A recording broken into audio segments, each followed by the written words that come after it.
Tomorrow, Rishi Sunak will tell the people of Leicester and up and down the country that there are limits to what he can afford.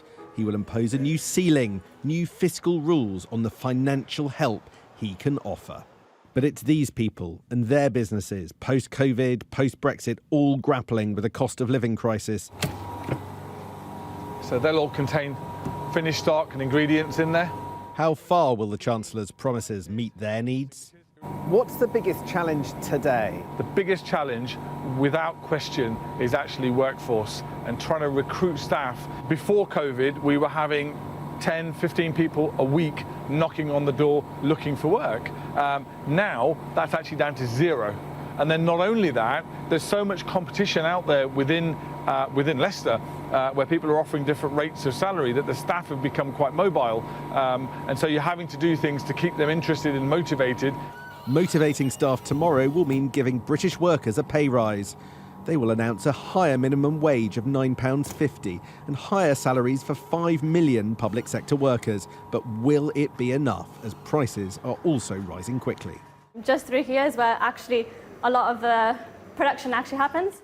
Neelam runs Dolly's Cookies, producing and distributing 300 to 400 cookies a day.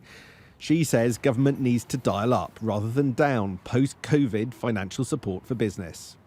I think just like any other business, we've actually obviously been hit quite hard with COVID. I think loan rates are still high, and I feel like just kind of having grant funding or just support available.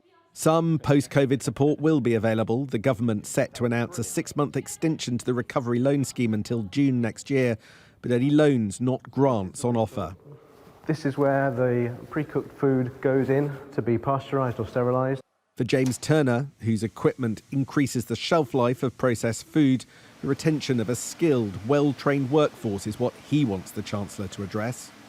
I think we're really looking to improve the skills and the skill set of certainly younger people coming up through the education system to improve knowledge and awareness of thermal processing. Could tomorrow deliver?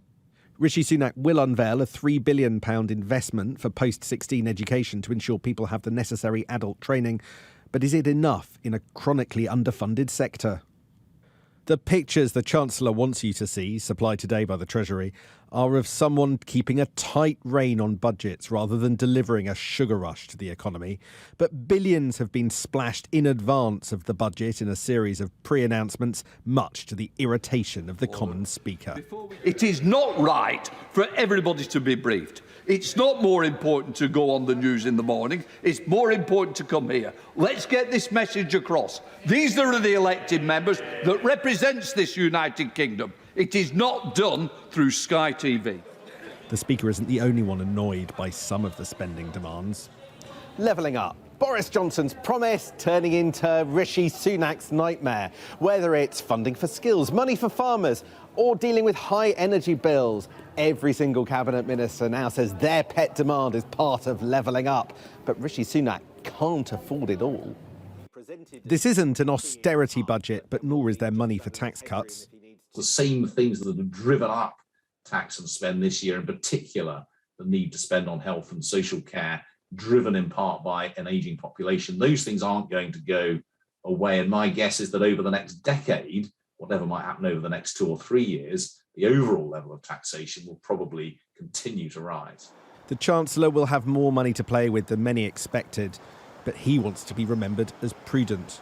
That will mean some lose out. Sam Coates, Sky News.